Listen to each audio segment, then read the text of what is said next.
नमस्कार, तुम्हा सर्वांचं आपल्या स्टडी पॉइंट या यूट्यूब चॅनलमध्ये स्वागत आहे. तर सीनियर सिटीजन कार्ड, एक अर्जात कार्ड तयार, 5 मिनिटात प्रोसेस आणि 10 सरकारी लाभ मिळणार. याबद्दल संपूर्ण सविस्तर माहिती या व्हिडिओच्या माध्यमातून जाणून घेणार आहोत. तत्पूर्वी तुम्ही जर आपल्या स्टडी पॉइंट या यूट्यूब चॅनलवरती जर नवीन असाल तर आपल्या या चॅनलला लगेचच लाईक आणि सबस्क्राईब करायला विसरू नका. चला तर मग वेळ वाया न घालवता 10 सरकारी लाभ कशा पद्धतीने मिळतात व नवीन ज्येष्ठ नागरिक कार्ड 2026 अपडेट काय आहे ते या ठिकाणी आपण जाणून घेऊया.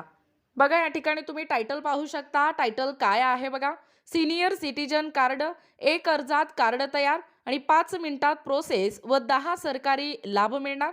पहा अपडेट काय सांगतोय. ज्येष्ठ नागरिक कार्ड ही भारत सरकारची एक महत्त्वाची योजना आहे, जी वयस्कर व्यक्तींना विविध सुविधा आणि लाभ या ठिकाणी पुरवते. ही योजना राष्ट्रीय वृद्धावस्था पेन्शन योजना आणि इतर कल्याणकारी कार्यक्रमाशी जोडलेली आहे. ज्येष्ठ नागरिकांना वैद्यकीय मदत, वाहतूक सवलत आणि आर्थिक सहाय्य मिळवण्यासाठी हे कार्ड अत्यंत उपयुक्त ठरते. या कार्डामुळे 60 वर्षांवरील नागरिकांना रेल्वे, विमान आणि बसेसमध्ये सवलत मिळते. तसेच रुग्णालयात मोफत किंवा कमी खर्चात उपचार होतात.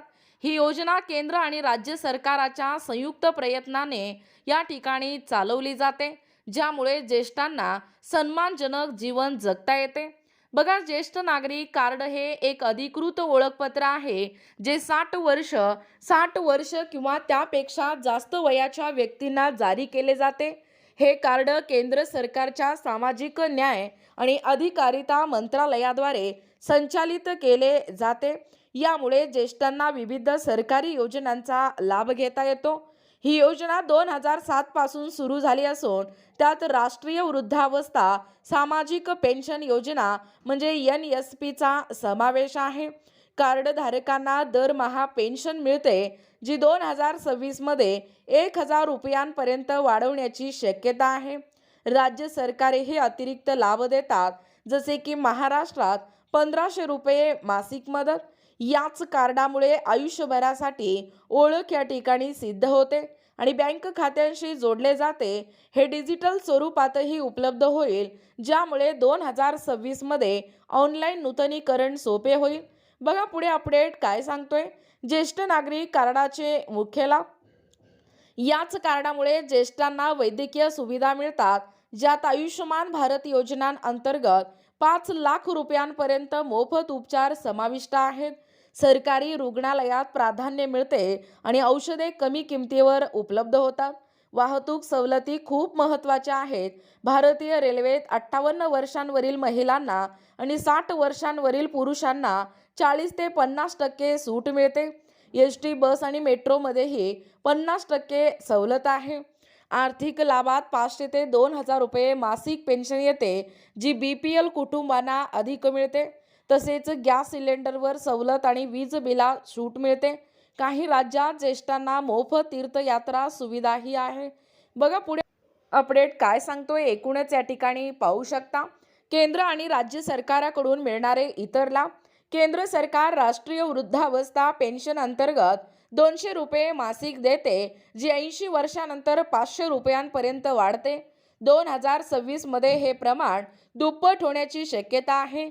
इंडास म्हणजे integrated programme for older persons अंतर्गत वृद्धाश्रम आणि दिवा केंद्रे चालवले जातात.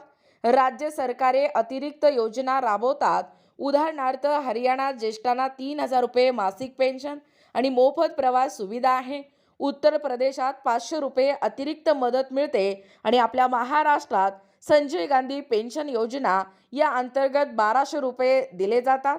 बघा, इतर लाभार्थ्यांना या लाभांमध्ये घरटे दुरुस्ती भत्ता, कृत्रिम दात आणि श्रवण यंत्रांसाठी अनुदान येते आणि ज्येष्ठांसाठी हेल्पलाईन 1456 उपलब्ध आहे, जी 24 तास या ठिकाणी मदत करते.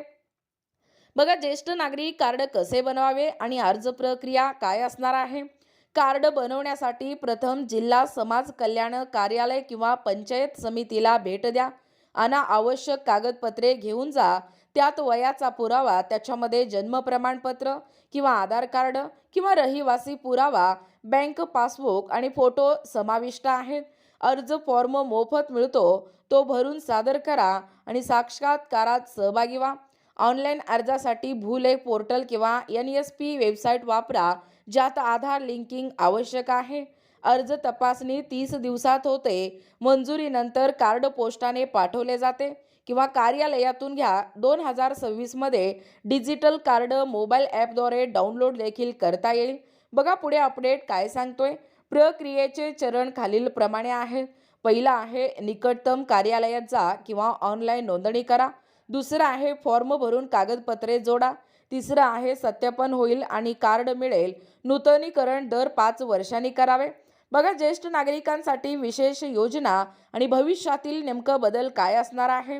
राष्ट्रीय ज्येष्ठ नागरिक धोरण 2011 अंतर्गत 60+ वयाच्या म्हणजे 60 वर्षाच्या वयाच्या 20 कोटी लोकांना संरक्षण या ठिकाणी दिले जाते. 2026 मध्ये डिजिटल हेल्थ कार्ड जोडले जाईल, ज्यामुळे रेकॉर्ड सुद्धा ऑनलाईन उपलब्ध राहील. काही राज्यांमध्ये ज्येष्ठांसाठी एकटेपणा दूर करण्यासाठी समुपदेशन केंद्रे सुरू होत आहेत. वृद्धांसाठी विमा योजना अंतर्गत 1 लाख रुपयांपर्यंत कव्हरेज आहे. भविष्यात पेन्शन वाढ आणि ऑनलाईन सेवा विस्तार होईल, ज्यामुळे ग्रामीण भागातील ज्येष्ठांना या सोयी या ठिकाणी मिळतील. बघा निष्कर्ष काय सांगतोय. ज्येष्ठ नागरिक कार्ड मिळवणे सोपे आणि फायदेशीर आहे. ते घेऊन सरकारी लाभांचा पूर्ण उपयोग करा. सुखी आणि सुरक्षित वृद्धापकाळ जगण्यासाठी आजच या ठिकाणी अर्ज करा. बघा एकूणच अशा पद्धतीने या ठिकाणी आत्ताच पाहिल्याप्रमाणे ही जी नवीन ज्येष्ठ नागरिक कार्ड 2026 ऑनलाईन कशा पद्धतीने अर्ज भरायचा व याचे महत्त्वपूर्ण असे 10 फायदे जे का आहेत ते संपूर्णपणे या व्हिडिओच्या माध्यमातून जाणून घेण्याचा प्रयत्न केलेला आहोत. अशाच प्रकारचे नवनवीन अपडेट पाहिजे असतील किंवा तुम्हाला जर आमच्या अध्यापनाचे व्हिडिओ आवडत असतील किंवा तुम्ही जर आपल्या स्टडी पॉईंट या यूट्यूब चॅनलवरती जर नवीन असाल तर आपल्या या चॅनलला लगेचच लाईक आणि सबस्क्राईब करायला विसरू नका. भेटूया अशाच पुढच्या नवीन व्हिडिओमध्ये. तोपर्यंत धन्यवाद.